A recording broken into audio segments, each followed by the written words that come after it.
السلام علیکم، میں ہوں رانا عدنان شبیر خان۔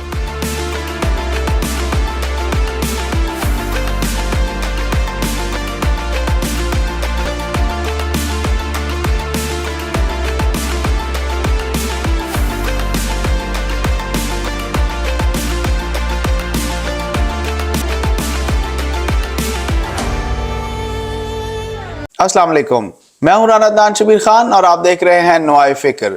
آج میاں شہباز شریف صاحب نے اپنے بڑے بھائی میاں نواز شریف صاحب سے لندن میں ان کے مکان پر یعنی ان کے مینشن پر یعنی کہ ان کے محل میں ملاقات کی، اور اس ملاقات میں سننے میں آیا ہے کہ بہت بڑے بڑے فیصلے ہوئے ہیں، جن میں سے ایک فیصلہ میاں نواز شریف صاحب کی پاکستان واپسی کا بھی ہے۔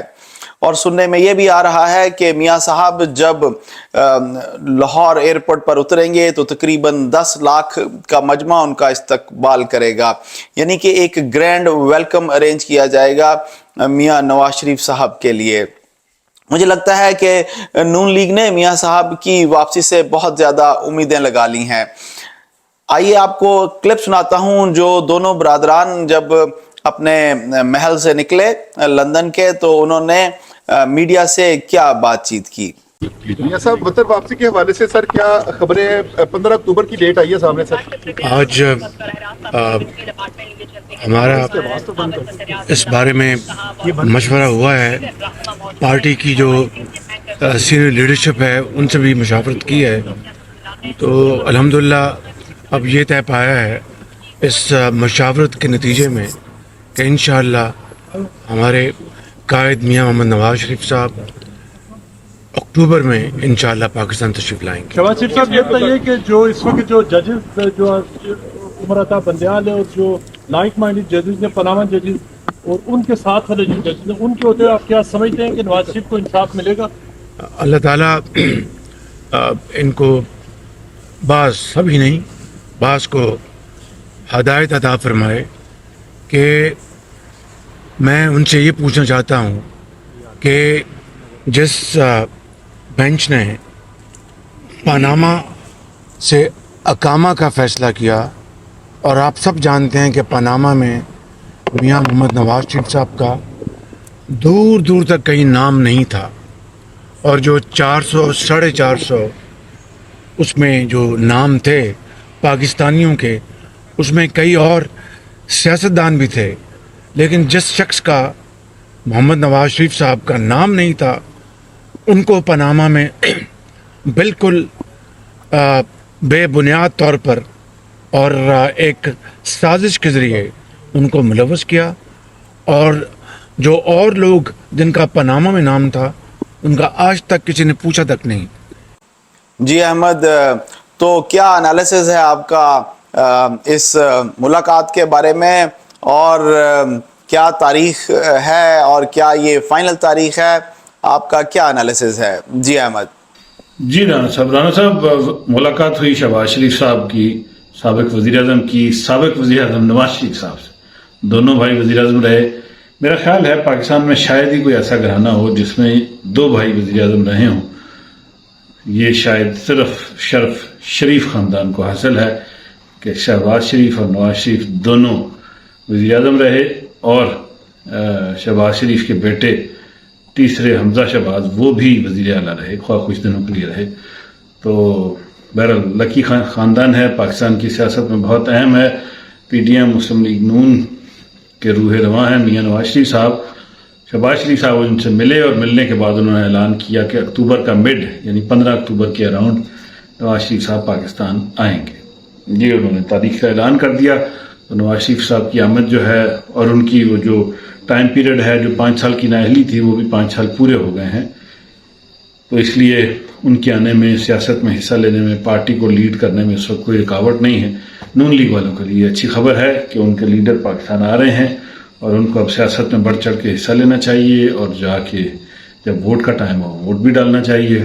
تو باقی دیکھتے ہیں کہ کتنی مقبولیت ہے، کتنا ووٹ وہ لے کے آ سکتے ہیں، کتنے لوگوں کو ایکٹیویٹ کر سکتے ہیں۔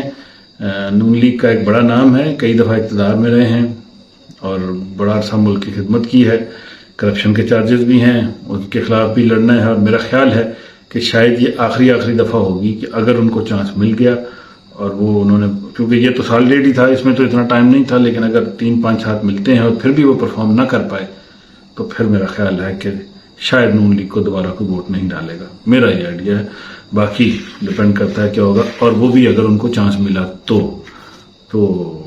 بہرحال دیکھتے ہیں. میاں نواز شریف صاحب کی آمد کا اعلان ہو چکا ہے، باقی پارٹیاں بھی تیاری میں ہیں، ہر پارٹی میدان میں اترے گی. اور اب کچھ دن ہوتے ہیں پتہ چلتا ہے الیکشن نہیں ہو رہا، کچھ دن ہوتے ہیں پھر ایسا اندازہ ہونے لگتا ہے کہ الیکشن ہو رہا ہے. تو ابھی کی جو بالکل فضا ہے اس میں لگ یہ رہا ہے کہ اب الیکشن ہونے جا رہا ہے.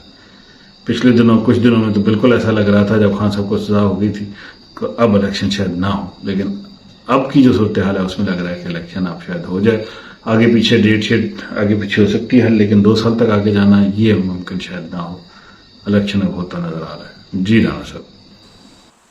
ایڈیشنل ڈسٹرکٹ اینڈ سیشن جج ہمایوں دلاور صاحب، جنہوں نے عمران خان صاحب کے توشہ خانہ کیس کا فیصلہ کیا تھا، ان کو OSD یعنی آفیسر آن اسپیشل ڈیوٹی بنا دیا گیا اور انہیں اسلام آباد ہائی کورٹ رپورٹ کرنے کا حکم دیا گیا. احمد سے پوچھتے ہیں کہ یہ کیا ہوا، کیوں ہوا اور کیسے ہوا. جی احمد. جی، ملکی تاریخ کے اہم ترین کیسوں میں اس وقت ایک توشہ خانہ کیس ہے جو اس وقت چل رہا ہے، اور ٹرائل کورٹ میں جو جج تھے ہمایوں دلاور، جنہوں نے نواز شریف صاحب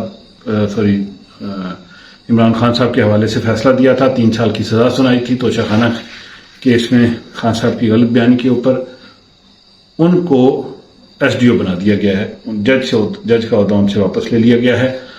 اور چیف جسٹس اسلام آباد ہائی کورٹ نے جب انکوائری کی اور کیس کو دیکھا، اور انہوں نے آج ریمارکس بھی دیے کہ جج نے اپنی ذمہ داری آئین کے حساب سے ادا نہیں کی گئی، فیئر ٹرائل نہیں کیا، اس لیے انہوں نے ابھی فیصلہ نہیں دیا. کیونکہ سپریم کورٹ نے یہ کہا، سپریم کورٹ نے بھی یہی کہا تھا، ہائی کورٹ نے بھی یہی ریمارکس دے دی ہیں، دونوں کے ریمارکس ہیں، فیصلہ نہیں ہے. بہرحال یہ ضرور ہوا ہے کہ اسلام آباد ہائی کورٹ نے یا آفیشلز نے فوراً ان کو SDO بنا دیا ہے، تو اس لیے ان کو جج کے فرائض وہ انجام نہیں دے رہے ہیں ہمایوں دلاور صاحب. اب اسلام آباد ہائی کورٹ اگر فیصلہ دے دیتی ہے اس کے اوپر اور اس کیس اور اس سے خان صاحب کی ضمانت ہو جاتی ہے تو شاید خان صاحب تو فوراً اریسٹ ہی رہیں، وہ نہ کہہ لیں کہ نکل سکیں. لیکن سنا یہ ہے کہ PTI اس وقت سر توڑ کوشش کر رہی ہے کہ خان صاحب کو کسی طریقے سے باہر لایا جائے. اور خان صاحب کی جو بہنیں ہیں وہ بھی آج سپریم کورٹ میں تھیں. ہمارے جو جاننے والے دوست وہاں کام کرتے ہیں بتا رہے تھے کہ بہت پریشان ہیں وہ، ان کی صحت کے بارے میں انہوں نے سپریم کورٹ میں آ کے بتایا کہ وہ خان صاحب بہت کمزور ہو گئے ہیں، وزن کم ہو گیا ہے، ان کو وہاں سے بہت ہی سختی سے رکھا ہوا ہے، تو اس وجہ سے خان صاحب کی صحت برقرار نہیں رہ پا رہی. تو انہوں نے آ کے، ویسے بھی ان کی عمر اس وقت 72 ایئرز ہے، بڑی عمر کے ہیں، 70 سال سے زیادہ عمر ہے، تو اس لیے ان کی گھر میں تو دیکھ بھال ہو سکتی ہے، جیل میں کیا دیکھ بھال ہوگی. تو بہرحال بہنوں نے بھی کافی وہ کہہ لیں کہ سپریم کورٹ میں اس پہ بات چیت کی ہے. تو اب خان صاحب کے حوالے سے جو جج ہیں ان کو ہیڈ لائن کر دیا گیا ہے، اور ہائی کورٹ اور سپریم کورٹ دونوں کے یہ ریمارکس ہیں کہ عدالت نے سیشن کورٹ میں یہ فیصلہ دیتے ہوئے قانون کو مد نظر نہیں رکھا، آئینی اور قانونی تقاضے پورے نہیں کیے. تو بہرحال اب دیکھتے ہیں کہ آگے کیا ہوتا ہے، خان صاحب کی تقریر کیا کھیل کھیلتی ہے، الیکشن میں کیا سچویشن ہوتی ہے. لیکن بہرحال یہ آج تک کی صورتحال تھی خان صاحب کے توشہ خانہ کیس کے حوالے سے. جی رانا صاحب. احمد، آج لطیف کھوسا صاحب کی لفٹ خراب ہو گئی، تھوڑی سی تو لفٹ کرا دے. بہرحال اس کو ایک خوب سیاسی رنگ دیا گیا اور ٹی وی چینلز پر ایک زبردست قسم کا ایئر ٹائم انجوائے کیا گیا. کھوسا صاحب ایک منجے ہوئے سیاستدان ہیں، انہوں نے موقع کا بھرپور فائدہ اٹھایا اور انہوں نے اپنے سر پر پانی شانی بھی پھینکا، اپنے آپ کو کول ڈاؤن کیا. ظاہر ہے وہاں سفوکیشن ہو گئی ہوگی لفٹ کے اندر. مجھے نہیں پتا پاکستان میں لفٹ اگر بند ہو جائے تو اندر آکسیجن کا کیا سسٹم ہے، لیکن یہاں پر جو لیٹسٹ لفٹس ہیں اس میں اگر لفٹ بند ہو بھی جاتی ہے تو وہاں ایئر یعنی آکسیجن وہاں ملتی رہتی ہے. انہوں نے اس کے اندر سسٹم ایسے انسٹال کیے ہوئے ہوتے ہیں. بہرحال کھوسا صاحب نے ایک بڑی جوشیلی تقریر کی اور انہوں نے اس موقع کا پورا فائدہ اٹھایا اور بال کو